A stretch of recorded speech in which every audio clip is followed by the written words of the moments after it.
അപ്പോഴേ ഒരു പുതിയ വിവരങ്ങൾ അറിയിക്കാൻ വേണ്ടിയിട്ടാണ്. ഇവിടെ വ്യാപകമായ വോട്ട് കച്ചവടം ചില ശക്തികൾ നടത്തിക്കൊണ്ടിരിക്കുകയാണ്.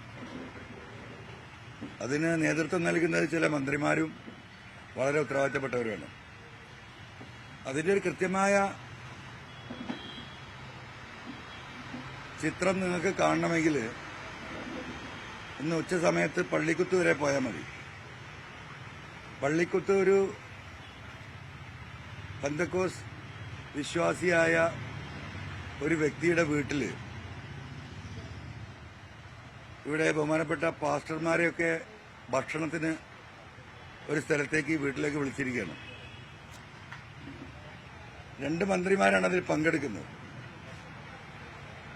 സ്വാഭാവികമായിട്ട് നമുക്കറിയാം, ഈ ക്രൈസ്തവ മേഖലയിൽ ഈ കുടിയേറ്റ കർഷകർക്കുണ്ടായ വിഷയങ്ങളാണ് ഞാൻ നിരന്തരമായി ഉന്നയിച്ചുകൊണ്ടിരിക്കുന്ന ഒരു പ്രധാന വിഷയം.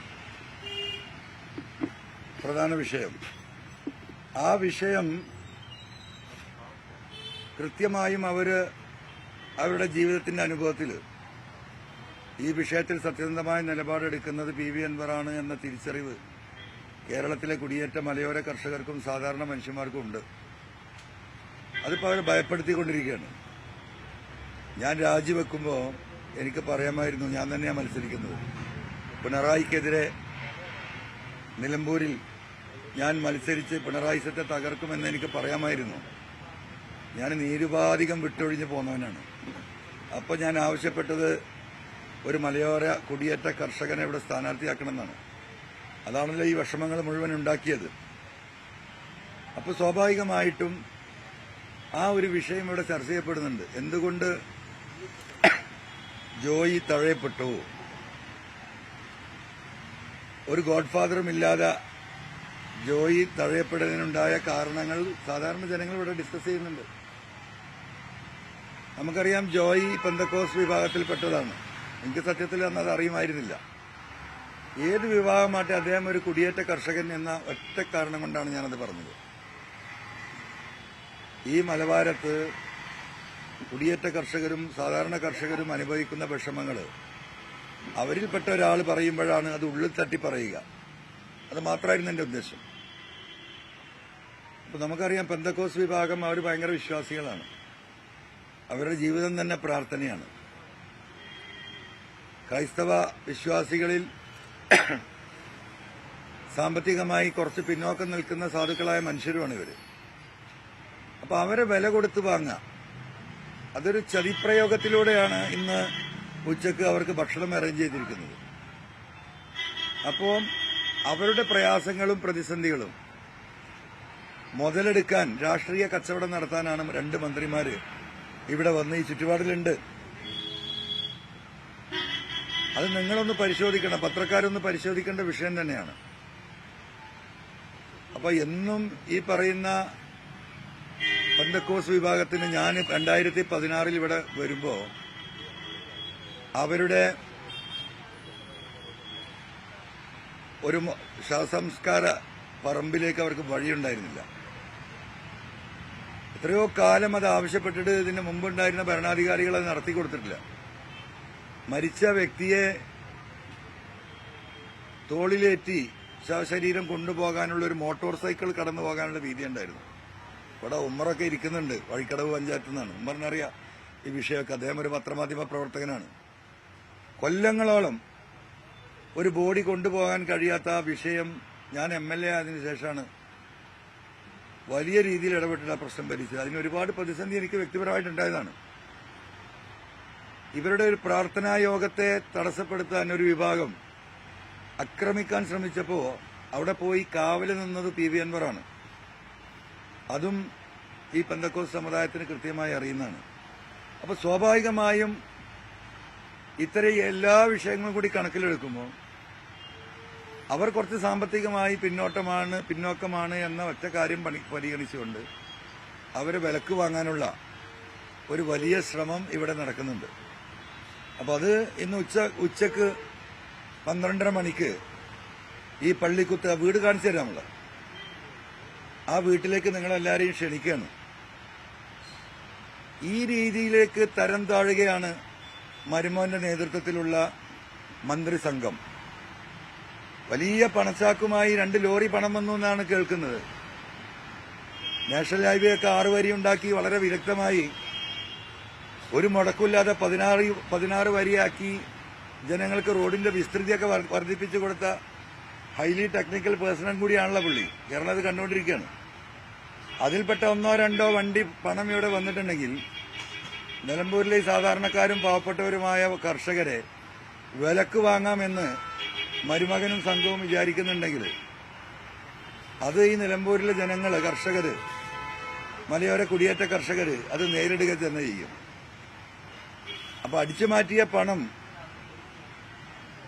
അത് വോട്ടർമാർക്ക് കൈക്കൂലിയായി നൽകി അവരുടെ പ്രയാസങ്ങൾ മുതലെടുക്കാനാണ് ശ്രമമെങ്കിൽ അത് ഞങ്ങൾ തടയുക തന്നെ ചെയ്യും.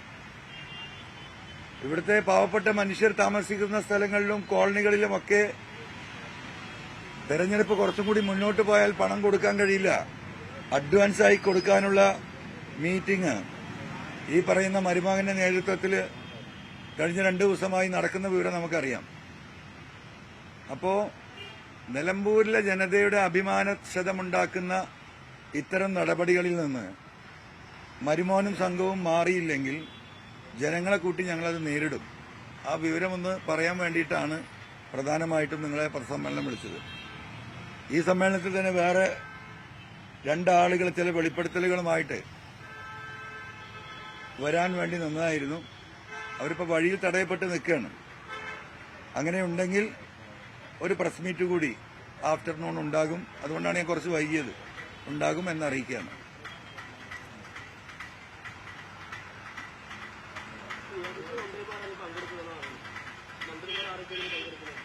മന്ത്രിമാരെ ഉച്ചക്ക് പോയാൽ നമുക്ക് കൈയോടെ പിടികൂടാ. മരുമാൻ നയിക്കുമ്പോൾ മരുമാന്റെ കൂടെ ആരുണ്ടാവുന്നില്ലതൊക്കെ ഏകദേശം നിങ്ങൾക്ക് അറിയാലോ.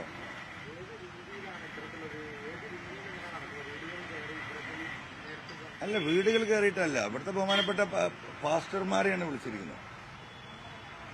ഉച്ചസദ്യ അതിനു വേണ്ടിയിട്ടാണ്. അവിടെയാണ് ഡീല്. അപ്പൊ അവരെ സത്യത്തിൽ അവർക്കത് അറിയില്ല. അവരെ ചതിക്കുഴിയിലേക്ക് ചാടിക്കുകയാണ്. നിങ്ങളുടെ പ്രശ്നങ്ങളൊക്കെ തീർക്കാൻ വേണ്ടിയിട്ട് വിളിച്ചു ചേർക്കുന്നുണ്ട് എന്ന് പറഞ്ഞിട്ടാണ് ഈ പാസ്റ്റർ വിശ്വാസിയായിട്ടുള്ള ഈ എന്താ പറയാ പെന്തക്കോസ്ത് വിശ്വാസിയായിട്ടുള്ള ഒരു വിശ്വാസി, അദ്ദേഹം ഇവിടുത്തെ വലിയൊരു കോൺട്രാക്ടറാണ്. വലിയ കോൺട്രാക്ടറാണ്. അത്ര വലിയ കോൺട്രാക്ടറല്ല. ജില്ലാ പഞ്ചായത്തിന്റെയും MLA ഒക്കെ വർക്ക് എടുക്കുന്നത്. അദ്ദേഹത്തിന് ഇപ്പോൾ വലിയ ഓഫറൊക്കെ കൊടുത്തിട്ടുണ്ടാവും ആ വിശ്വാസിയായ കോൺട്രാക്ടർക്ക്. അല്ലെങ്കിൽ അദ്ദേഹം അതിന് ഒരുങ്ങൂല. അതെ അതെ.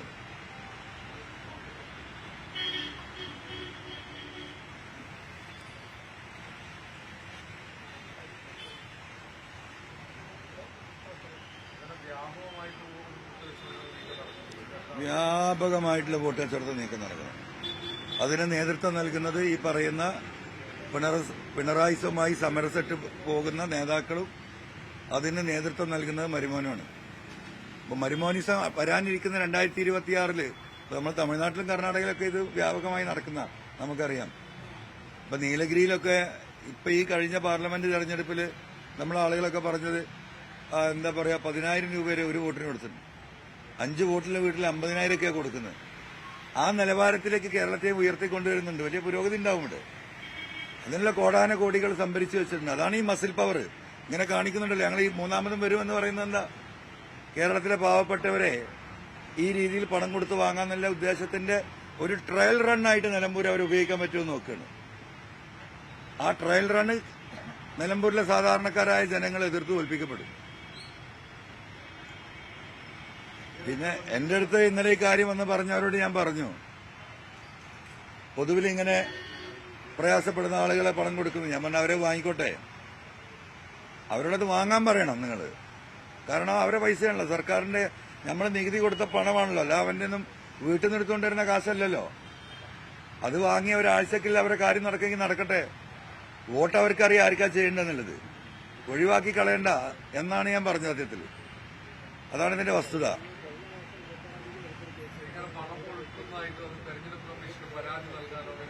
പരാതി കൊടുക്കുന്നുണ്ട്. ഇന്ന് പരാതി നൽകാൻ വേണ്ടിയിട്ട് നമ്മളെ ലോയറെ ഏൽപ്പിച്ചിട്ടുണ്ട്. പരാതി പ്രിപ്പയർ ചെയ്യാൻ വേണ്ടിയിട്ട് നമുക്ക് കിട്ടിയ വിവരങ്ങൾ അടിസ്ഥാനപ്പെടുത്തി. LDF നേതൃത്വമല്ല, മരുമകന്റെ നേതൃത്വം. ഇവിടെ ഉണ്ടല്ലോ, നിങ്ങൾക്ക് അറിയാലോ. ഇന്നലെയൊക്കെ ഹൃദയം പൊട്ടി പറയുന്ന നിങ്ങൾ കേൾക്കുന്നുണ്ടല്ലോ. 6 മാസം മുമ്പ് ഇതേപോലെ ഒരു വ്യക്തിയെ തൊട്ടടുത്ത് ഷോക്കേറ്റ് മരിച്ച ഒരാളും തിരിഞ്ഞു നോക്കിയിട്ടില്ല, 5 പൈസ കൊടുത്തിട്ടില്ല. ചെറിയ പയ്യനാണ് ഇന്നലെ മരിച്ചത്. 25 ലക്ഷം രൂപയെങ്കിലും ഏറ്റവും ചുരുങ്ങിയത് നഷ്ടപരിഹാരം കൊടുക്കണം. ഈ വന്ന ഒരുത്തന്നെ അതിനെക്കുറിച്ച് സംസാരിച്ചിട്ടില്ലല്ലോ. നമ്മൾ ഇന്നലെ തന്നെ മുഖ്യമന്ത്രിക്ക് കത്തയച്ചിട്ടുണ്ട്, 25 ലക്ഷം നഷ്ടപരിഹാരം കൊടുക്കണമെന്ന് പറഞ്ഞിട്ട്.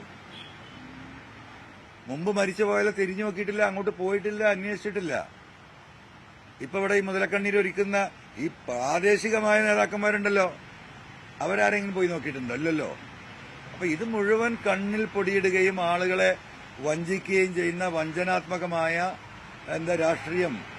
അതാണ് പിണറായി സമ്മയുടെ പ്രാക്ടീസ് ചെയ്തുകൊണ്ടിരിക്കുന്നത്.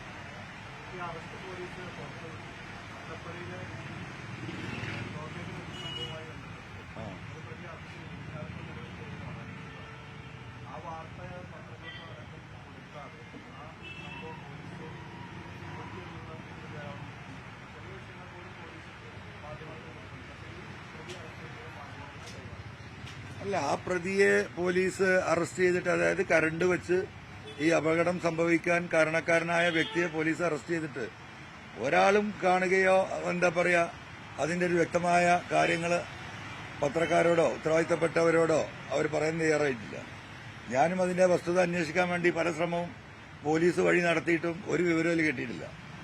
അപ്പൊ അതിലെന്താണ് ദുരൂഹത എന്നുള്ളത് കണ്ടെത്തുക തന്നെ വേണം. അല്ല, എന്തെങ്കിലും ഒരു ദുരൂഹത ഇല്ലെങ്കിൽ എന്തിനാ പോലീസ് ഇത് മറച്ചു വെക്കുന്നത്? ആ മറച്ചു വെക്കുന്നതിന്റെ പോലീസിന്റെ ഇന്റൻഷൻ ഇന്നല്ലെങ്കിൽ നാളെ പുറത്തു വരുമല്ലോ.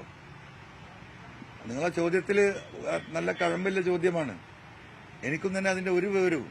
ഞാൻ എന്തായാലും ഇവിടെ ഒരു 8-9 വർഷം MLA ആയി നിന്ന ഒരാളും ഈ സമൂഹത്തിൽ ഇടപെടുന്ന ആളുമാണല്ലോ.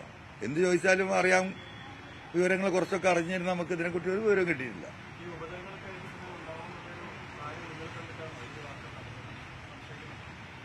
സോറി, അതെ. അല്ല, തെരഞ്ഞെടുപ്പിൽ അത് വിഷയമാണല്ലോ. കാരണം എത്ര തവണ ഇവർ പരാതി കൊടുത്തിട്ടുണ്ട്. ആ പരാതി ഒന്നും ഈ പറയുന്ന പോലീസോ ഈ പറയുന്ന ഇലക്ട്രിസിറ്റിയോ പരിഗണിച്ചിട്ടില്ല. നിങ്ങൾ കേട്ടല്ലോ അവിടുത്തെ ചെറുപ്പക്കാർ പറയുന്നത്.